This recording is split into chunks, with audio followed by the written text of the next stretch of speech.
श्रद्धालु प्रिय श्रोतागण, हामीहरू श्री स्वस्थानी माताको कथा श्रवण गर्न जाँदैछौँ। कृपया सबैले एकचित्त भएर मनलाई शान्त बनाएर आँखा बन्द गरेर माता पार्वतीको चित्रलाई आफ्नो हृदय पटलमा ध्यान गर्नुहोस्, प्रार्थना गर्नुहोस्। हे माते, हे स्वस्थानी माते, हाम्रो दुःख हरण गरिदिनुहोस्, हाम्रो कष्ट हरण गरिदिनुहोस्, हाम्रो सुख शान्ति समृद्धि जीवनमा प्राप्त भइराखोस्, तपाईको कृपा हामीलाई भइराखोस्। यस्तो भावनासहित सबैले हातमा पुष्प लिगौँ र माताको ध्यान गरौँ। प्रार्थना। ओम नमः शिवाय। ओम श्री स्वस्थानी देव्यै नमः। यं ब्रह्मा वरुणेन्द्र रुद्रमरुतः स्तन्वन्ति दिव्यैस्तवैर्वेदैः साङ्गपदक्रमोपनिषदैर्गायन्ति यं सामगाः। ध्यानावस्थिततद्गतेन मनसा पश्यन्ति यं योगिनी यस्यां तं न विदुः सुरासुरगणा। देवाय तस्मै नमः।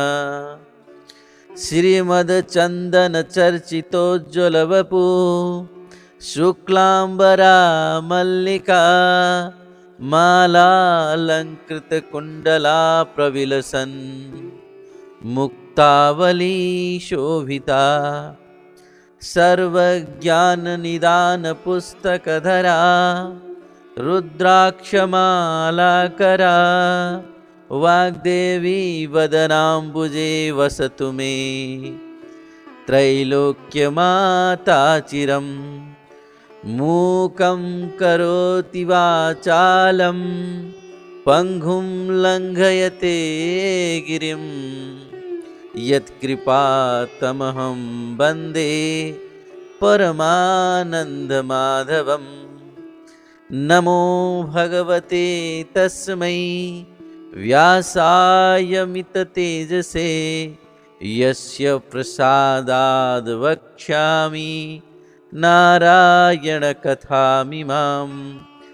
नारायणं नमस्कृत्य नरं चैव नरोत्तमं देवीं सरस्वतीं व्यासं ततो जयमुदीरयेत्, ततो जयमुदीरयेत्।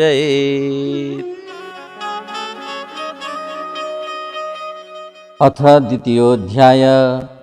कुमारजी आज्ञा गर्नुहुन्छ, हे अगस्त्य मुनि, अघि यो संसार महाप्रलयपछि जलमय थियो, कतै केही थिएन। विष्णु भगवानका नाभिबाट 1000 पत्र भएको कमल उत्पन्न भयो। त्यस कमलमा बसी ब्रह्मा सृष्टि गर्ने विचार गर्दै थिए। त्यही अवसरमा विष्णु भगवानको काने गुजीबाट मधुकैटभ नामका अत्यन्त पराक्रमी 2 वीर उत्पन्न भए। ती दैत्यले जलमय संसारमा कहाँ के छ भनी घुम्दा ब्रह्मा बसेको स्थानमा पुगी कमलको डाँठ समातेर माथि गई हेर्दा ब्रह्माजीलाई देखेर उनलाई खसाल्न तयार भए। त्यो देखेर भयभीत ब्रह्माले योगमायाको आराधना गरे। योगमाया प्रकट भएपछि ब्रह्माले निवेदन गरे, हे ईश्वरी, विष्णुलाई जागा गराइदिनुभवस् भनेर उनले ब्रह्माको कष्ट बुझी विष्णु भगवानलाई जागा गराइदिन्। भगवान जागा भएर हेर्दा तिमी मधुकैटभलाई देखि तत्काल युद्ध गर्न अघि सरे। 5000 वर्षसम्म जलमा युद्ध भयो, तर हार जित हुन सकेन। अनि विष्णुले, हे दानव हो, तिमीहरू पराक्रमी रहेछौ, म प्रसन्न भएँ, इच्छा भएको वर माग भन्दा योगमायाको माया बस अहङ्कारी मधुकैटभले भने, हे विष्णु, यस युद्धमा हाम्रो जित भयो, तिमीले हार्नेले के दिन सक्छौ? बरु तिमीलाई इच्छा लागेको वर हामीसँग माग। दैत्यहरूको त्यस्तो अभिमानपूर्ण कुरा सुनि विष्णु भगवानले भन्नुभयो, पहिले वाचा गर, अनि म वर माग्दछु। अनि दानवले तिमीले जे मागे पनि अवश्य दिनेछौ भन्ने वाचा गरेपछि विष्णु भगवानले भन्नुभयो, अरू वर के माग्नु, तिमी दुवैलाई म मार्दछु। मेरो हातबाट मर भनेको सुनि मधुकैटभले भने, हे विष्णु, तिमी छलिरहेछौ, कपट गरेर वर माग्यौ, बाचा हारेको हुनाले हामी दिन्छौँ। अब के गर्ने भनी विचार गर्दा सारा संसार जलमय देखी भने, हे विष्णु, हामीलाई जल नभएको स्थानमा मार। दैत्यका त्यस्ता कुरा सुनि विष्णुले आफ्नो काखमा राखेर सजिलैसित दुवैलाई मारे। तिनै दैत्य मधुकैटभको बोसो समुद्रको जलमा जमेर पृथ्वी भइन्।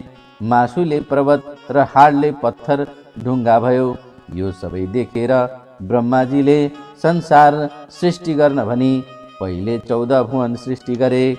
भूरलोक, भुवरलोक, स्वरलोक, महरलोक, जनलोक, तपलोक, सत्यलोक यी माथिका र 1 अतल, 2 वितल, 3 सुतल, 4 तलातल, 5 महातल, 6 रसातल र 7 पाताल यति तलका हुन्। यसपछि 7 द्वीपको सृष्टि गरे। 1 जम्बुद्वीप, 2 प्लक्षद्वीप, 3 साल्मली द्वीप, 4 कुशद्वीप, 5 क्रौञ्चद्वीप, 6 शाकद्वीप, 7 पुष्करद्वीप। त्यसपछि 7 समुद्रको सृष्टि गरे।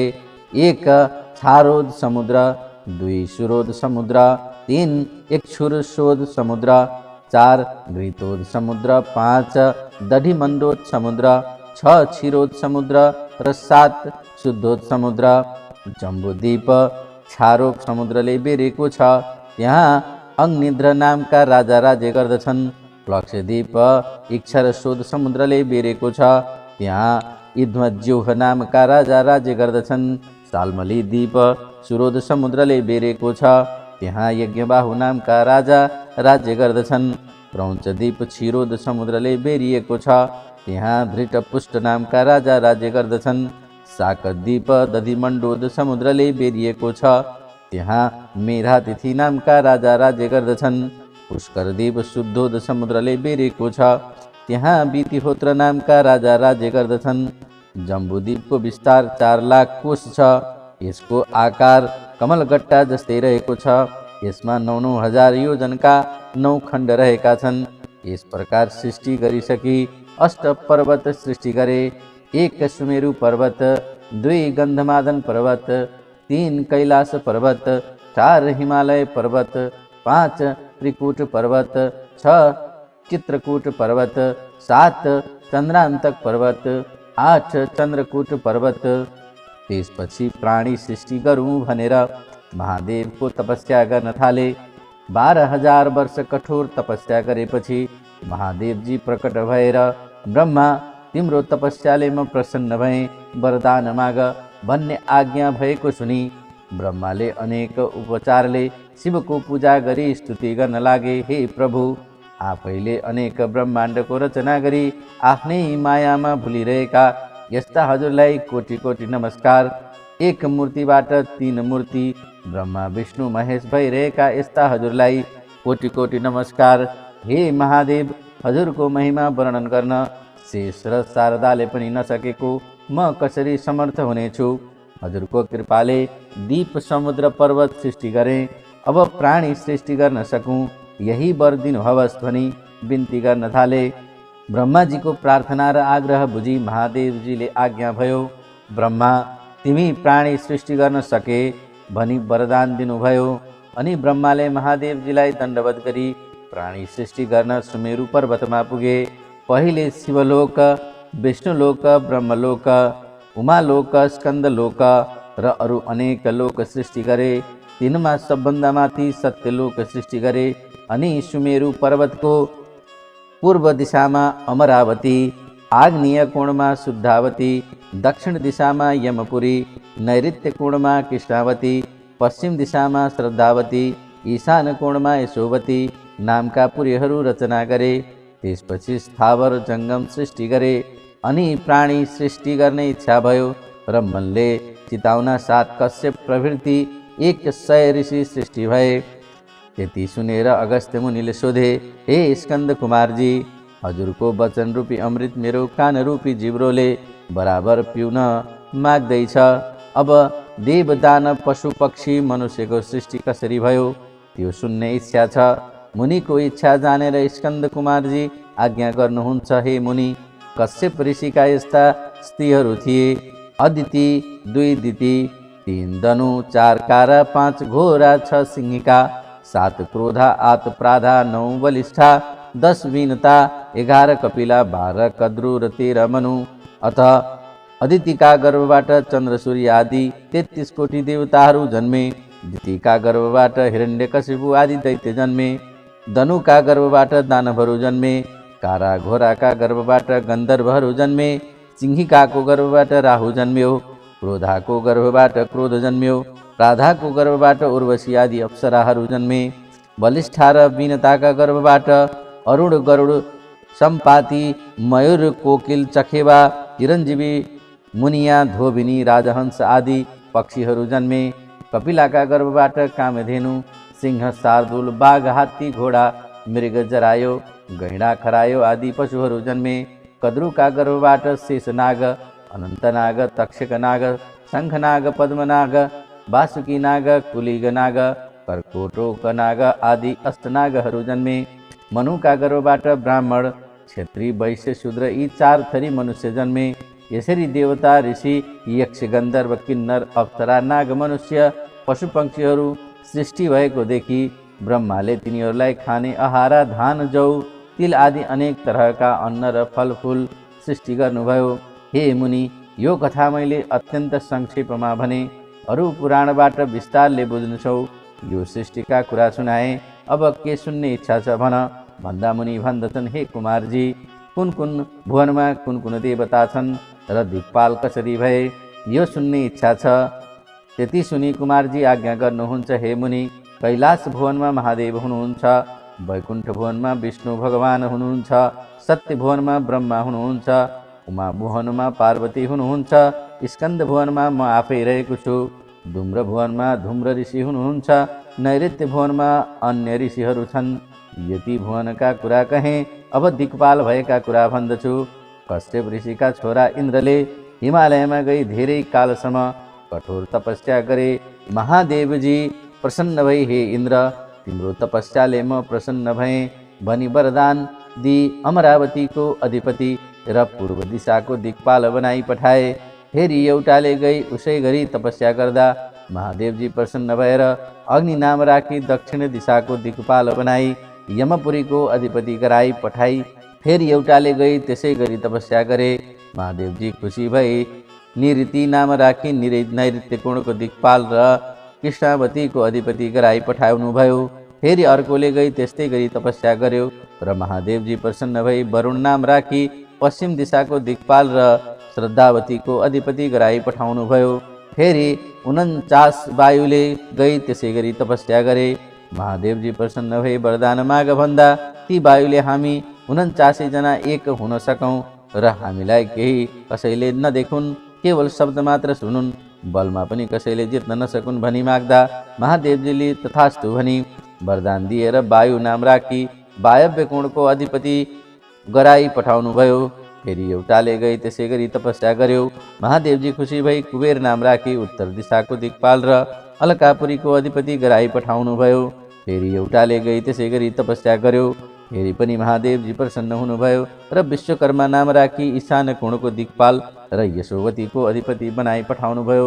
हे मुनिवर, यति दिक्पाल भएको कुरा मैले तपाईँलाई सुनाएँ। अब के सुन्ने इच्छा छ भन्नुहोस्। कुमारजीको यस्तो वचन सुनि अगस्त्य मुनि भन्नुहुन्छ, हे महादेवजी, र सतीदेवीको विवाह भएको र सतीदेवी मर्दा उत्पात भएको, फेरि सतीदेवी महादेवकी पत्नी कसरी हुन गइन् र कस्तो कारण परेर उनको मृत्यु भयो, यो सबै विस्तारले आज्ञा होस्। मुनिको इच्छा जानी प्रसन्न भएका कुमारजी यो कुरा अर्को अध्यायमा वर्णन गर्नेछु भन्नुभयो। इति श्री स्कन्द पुराणे केदारखण्डे माघ महात्म्य कुमार अगस्त्य संवादे श्री स्वस्तानी व्रत कथायां दिक्पाल वर्णनम नाम द्वितीयोऽध्याय। आउनुहोस् भक्त सज्जन वृन्द, अब हामी गर्छौँ पुष्पाञ्जली। सबैले पुष्प ल्याउँ, फुल ल्याउँ र माता स्वस्थानीको फेरि एकपटक एकचित्त भएर ध्यान गरौँ। माता स्वस्थानीले हाम्रा सम्पूर्ण दुःख कष्टहरू दूर गरिदिनुहुनेछ। उपनयतु मङ्गलं वः सकलजगन्मङ्गलालय श्रीमान् दिनकरकिरणनिबोधित नवनलिनदलनिवेक्षणः कृष्णः काले वर्षतु पर्जन्यः पृथिवी सस्यशालिनी देशोऽयं क्षोभरहितो ब्राह्मणा सन्तु निर्भया अपुत्रा पुत्रिणः सन्तु पुत्रिणः सन्तु पौत्रिणः निर्धना सधनाः सन्तु जीवन्तु शरदां शतम् तत्रैव गङ्गा यमुना च तत्र गोदावरी सिन्धु सरस्वती च तीर्थानि सर्वाणि वसन्ति तत्र यत्राचितोदार